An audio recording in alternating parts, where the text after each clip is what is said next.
आज के इस वीडियो लेक्चर में आप सभी का स्वागत है। आज का ये वीडियो लेक्चर डैग टॉपिक पर आधारित है। तो चलिए शुरू करते हैं कि डैग क्या है और इसको कैसे कंपाइलर जो है वो यूटिलाइज करता है फॉर कोड एग्जीक्यूशन की एफिशिएंसी को इंक्रीज करने के लिए। तो स्टार्ट करते हैं। सबसे पहले तो हम ये देख लें कि डैग का फुल फॉर्म क्या है। तो डैग का फुल फॉर्म होता है direct acyclic graph. The full form of डैग is direct acyclic graph. अब इसका यूज क्या है कि कई बार गाइस जब हम 3 एड्रेस कोड लिखते हैं तो कई बार क्या होता है, जब हम एक्सप्रेशन को एक्सपांड करते हैं, रिप्रेजेंट करते हैं, तो हमको कोड रिपीटेड हो जाते हैं, यानी जो सब एक्सप्रेशन जो है वो रिपीटेड हो जाते हैं, कॉमन सब एक्सप्रेशन रिपीटेड हो जाते हैं। तो डैग ने हमको क्या करके दिया, डैग क्या कहता है कि जो कॉमन सब एक्सप्रेशन है आप उनको एलिमिनेट कर दीजिए। So DAG is use for eliminating the common sub expression.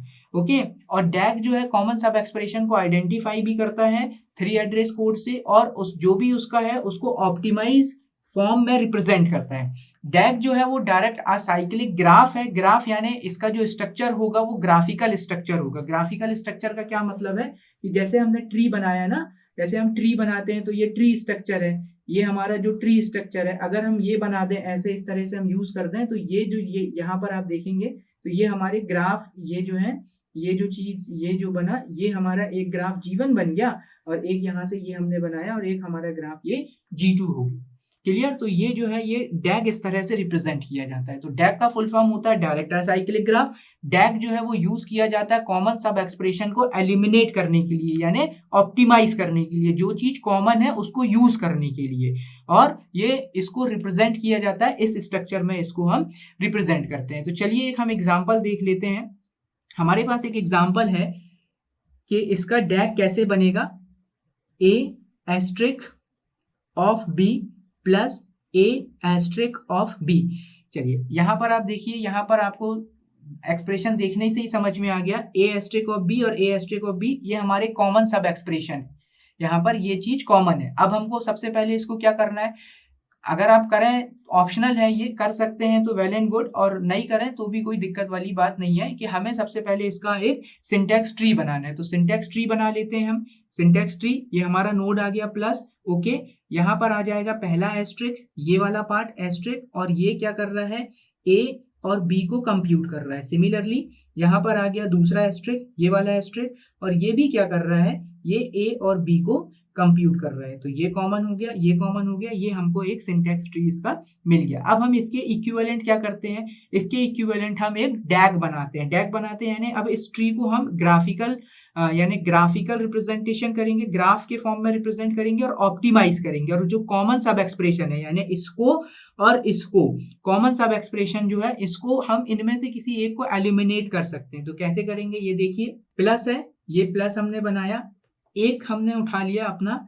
एक पार्ट ऑफ ट्री, ये क्या कंप्यूट कर रहा है, ये कंप्यूट कर रहा है ए और बी को। तो ए और बी कंप्यूट हो गए, ए और बी कंप्यूट हुए एस्ट्रिक से, यानी ये जो है ये किसको कंप्यूट कर रहा है, ए और बी को कंप्यूट हुआ। फिर से क्या किया हमने, ए और बी को कंप्यूट किया, ए और बी कंप्यूट होके आया एडिशनल के साथ, एडिशनल के साथ। अब इसको समझ लेते हैं, A asterisk of B, A asterisk of B, ये आंसर आ गया। और फिर A asterisk of B, A asterisk of B, तो ये कॉमन सब एक्सप्रेशन है। और फिर A asterisk of B, A asterisk of B, A asterisk plus यानी this part plus of this part, तो ये बना हमारा ए एस्ट्रिक ऑफ बी, ये यहां से चला गया, ये वाला ए एस्ट्रिक ऑफ बी यहां से आ गया, प्लस ये आ गया, इसको हम सॉल्व करेंगे तो ये हमारा सिंटैक्स ट्री, और ये इसका बना DAG representation. So this is the basic concept of डैग।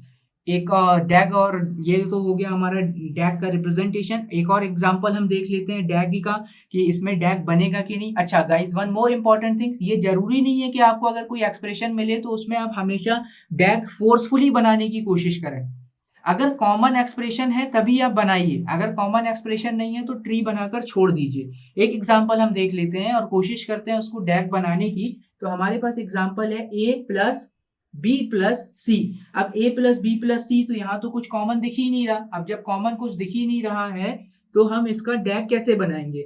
ये हो गया a एस्ट्रिक b प्लस सी, इसका डैग तो बनाना मुश्किल है, तो फिर भी अब हम इसका ट्री बना लेते हैं। तो एस्ट्रिक पार्ट बनाया, एस्ट्रिक पार्ट से यहाँ लेफ्ट हैंड साइड पर a आ गया, ये b आ गया, ये कंप्यूट करेगा हमारा a asterisk of b part को। Okay, then A asterisk B हो गया, देन यहाँ पर प्लस है, प्लस के साथ हमारे पास यहाँ सी आ गया, ये फाइनल हमको कंप्यूट होके क्या मिला, A asterisk of B plus of C. अब यहाँ पर जबकि कॉमन एक्सप्रेशन नहीं है हमारे पास, कॉमन सब एक्सप्रेशन नहीं है, तो हम इस पर्टिकुलर एक्सप्रेशन के लिए डैग नहीं बना सकते। ओके, अब आगे और इसको हम देखते हैं कि आगे डैग बन सकता है किसी और एग्जाम्पल के लिए। तो यहाँ पर एक और एग्जाम्पल ले लेते हैं हम। एक एग्जाम्पल हमारे पास है A asterisk of B plus of B. अब देखते हैं यहाँ पर बी जो है ये कॉमन सब एक्सप्रेशन हो गया। अब चेक करते हैं कि बी के लिए, इसके लिए हम डैग बना सकते हैं या नहीं। तो पहले हमने ये पार्ट उठाया, एस्ट्रिक ऑफ ए आ गया यहाँ पर, और यहाँ पर आ गया हमको बी। क्लियर, तो ये क्या कंप्यूट करेगा, ये कंप्यूट करेगा ए एस्ट्रिक ऑफ बी को। क्लियर, अब बी ऑलरेडी है हमारे पास, अब बी को परफॉर्म करना है किसके साथ, प्लस के साथ। तो आपके पास अगर आप सिंटैक्स ट्री बनाएंगे तो क्या करेंगे, सिंटैक्स ट्री यहाँ पर एक नया बी ऐड कर देंगे आप, तो ये तो बना सिंटैक्स ट्री। लेकिन अगर आप इसका डैग बनाएंगे तो क्या बनेगा डैग, इसका अगर आप डैग बनाते हैं तो डैग ऐसा बनेगा, एस्ट्रिक यहाँ पर आया ए, यहाँ पर आया बी, ये प्लस साइन और ये कॉमन सब एक्सप्रेशन है, तो ये यहां से आप यूज कर लीजिए। अब ये आपने यहां पर यूज किया तो ये तो हमको बन गया एक ग्राफ। क्लियर, अब ये ग्राफ बन गया तो यही रिप्रेजेंटेशन क्या कहलाता है, यही रिप्रेजेंटेशन हमारा डैग रिप्रेजेंटेशन कहलाता है। तो आशा करता हूं गाइस आपको basic concept of डैग versus syntax tree समझ में आया होगा कि सिंटैक्स ट्री को कैसे मोल्ड करते हैं हम डैग पर। डैग का बेसिक फंडामेंटल अप्रोच क्या है, जो कॉमन सब एक्सप्रेशन है उनको आइडेंटिफाई करना और उनको ऑप्टिमाइज करना। So this is the end of this video. Thank you so much watching this video. We will meet again in the new video lecture. Take care. Bye bye.